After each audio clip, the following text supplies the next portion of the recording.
Welcome, everyone. Today, we're going deep on something pretty fascinating, recovery and mindfulness. Oh, yeah. Yeah, we're using this book by Bill Alexander, Ordinary Recovery, Right. and bringing in some Zen Buddhism, too. Interesting I combination. know.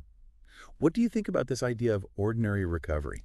Well, it's kind of a different way of looking at it, isn't it? It is. It feels really different from, like, the classic recovery narrative, Yeah. you know? The big dramatic transformation. Yeah, exactly. This is much more about finding those little moments of peace. Yeah, in everyday life. Right, like just being present, washing the dishes, or, taking out the trash. Hmm.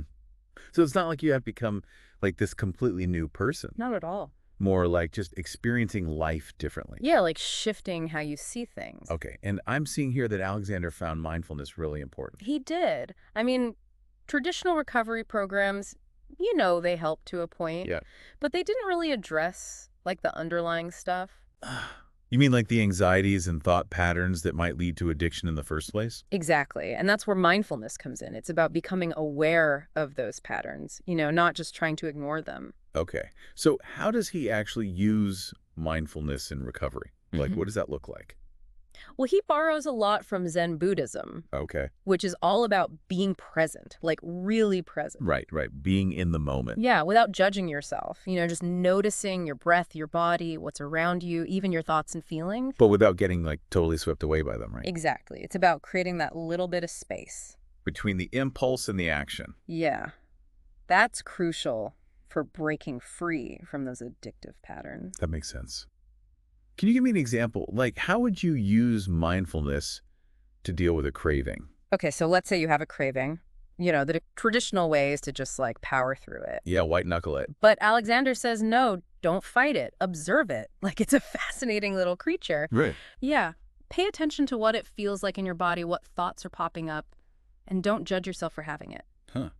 So it's about being curious about the craving instead of afraid of it. Exactly. You just acknowledge it and let it pass without giving in. It sounds kind of counterintuitive, Yeah. but I can see how that could help. It can be really powerful. And you don't have to like sit and meditate for hours to do this. So you can practice mindfulness anywhere. Totally. While Yeah. you're walking, eating, even waiting in line at the grocery store. Well, that's good because who has time to just sit around and meditate all day? Right. Now, this connects to his whole thing about rejecting the label of defective alcoholic, right? Absolutely. When you practice mindfulness and self-compassion, you start to question that whole idea of being broken or flawed. Hmm. It's about recognizing your own worth, even when you're struggling. And that can be so freeing. You approach recovery differently with kindness instead of shame. Yeah, like you're not broken. You just need to learn a new way of being. Exactly. It's Yeah. so much more empowering than that old "you're powerless" message. Right. But what about the biological stuff? Alexander has some pretty interesting thoughts about the liver. He does. He talks about how his liver processes alcohol differently. Like it turns it into that toxic acetaldehyde really quickly, Right, right. but then it has trouble getting rid of it. Huh. So he's saying maybe some people are like biologically predisposed. It's a possibility, but it's important to remember addiction's complex. It's not just biology, it's psychology too. So you're not doomed just because your liver works a certain way. No, not at all. You still have the power to choose. Okay, so it's not about denying the biology, but it's also not letting it define you. Right. You take responsibility for your choices and you find tools to help you make healthier ones. And mindfulness is one of those tools. Absolutely. One of the most powerful ones we have. So we've got ordinary recovery, finding enlightenment in everyday life, mindfulness for breaking free from addiction. But how does that actually look? What does he do? Well, he talks a lot about stepping off the 100-foot pole. The 100-foot pole. What's that? It's like this metaphor he uses. For years, he was so focused on not drinking that his life felt really narrow. Like he was balancing on this tall pole, afraid to step off. Exactly, afraid he'd fall back into his old habits. So he's saying recovery shouldn't be about living in fear. No. He realized that real freedom comes from building a life that has meaning, Okay. connection, purpose. And he talks about the importance of community, telling your story, acts of compassion.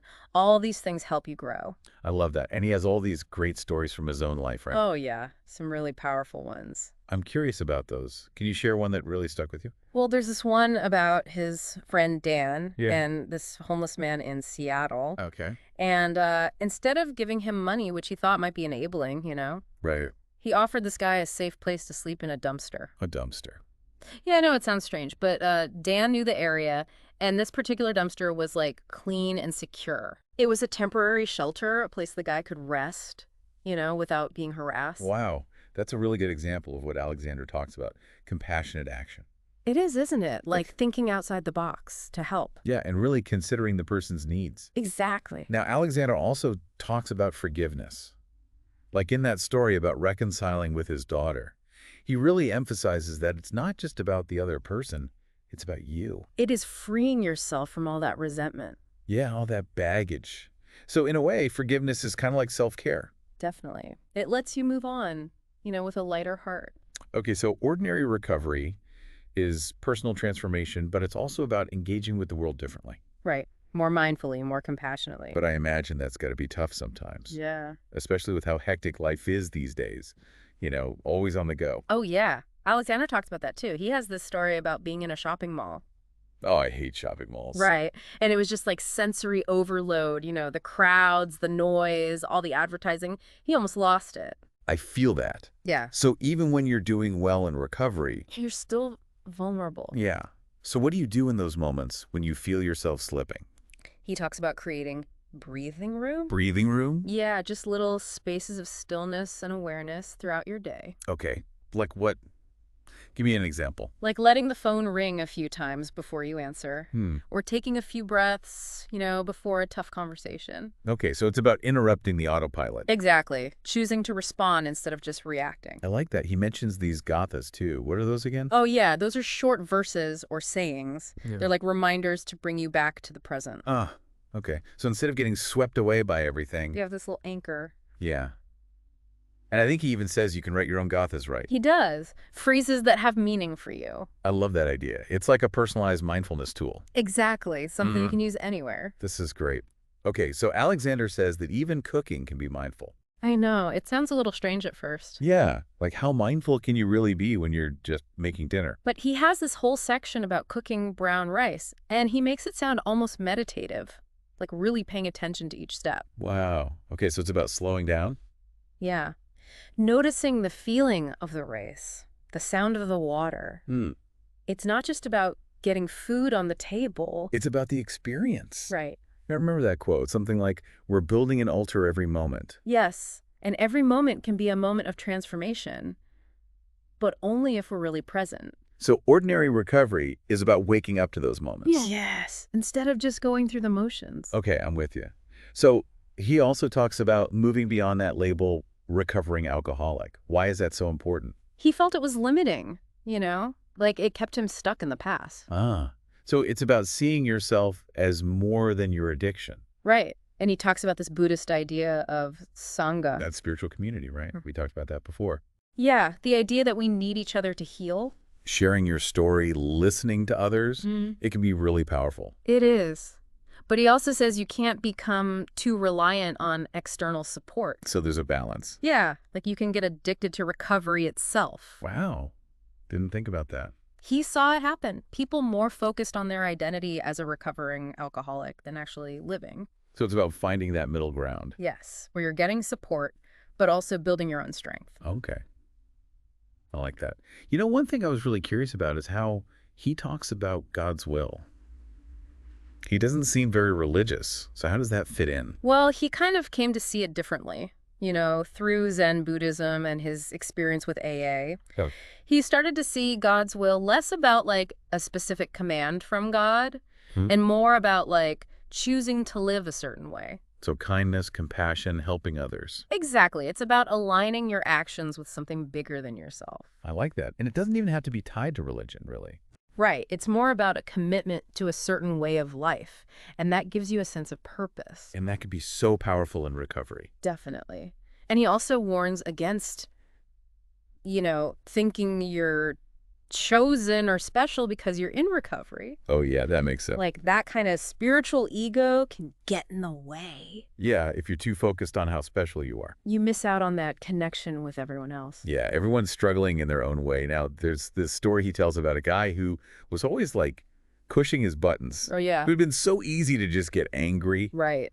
But he used mindfulness to deal with it. How did that work? Well, instead of reacting, he just observed. Like, what was he feeling? What was he thinking? Yeah. And he realized that this guy, he was probably acting out because of his own pain. Yeah. It's like everyone's fighting their own battles. Exactly. So he was able to be more compassionate, Yeah. even though this guy was being a jerk. It's a good reminder that we don't always know what's going on with people. So maybe a little more understanding. Right. Okay, so this has been awesome. We've covered a lot with ordinary recovery. We have. As we wrap up here, what are some key takeaways for our listeners? Well, first of all, I hope they see that recovery is possible. Absolutely. Yeah. It's not just about not drinking or using.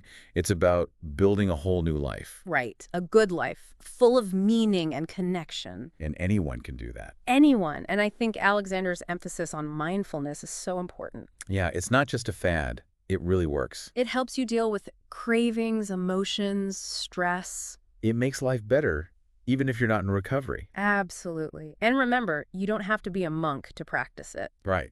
Just little things throughout the day. Paying attention to your breath, noticing what's around you. Exactly. And be kind to yourself. Yes, self-compassion is key. We all mess up sometimes. It's about learning from those mistakes and not beating yourself up. And reaching out for support when you need it. Yes. Community is so important. You're not alone in this. Alexander says, when you're taking out the garbage, just take out the garbage. Be present. Don't overthink it. Enjoy those simple moments. And remember, you are not alone. Thanks for joining us, everyone.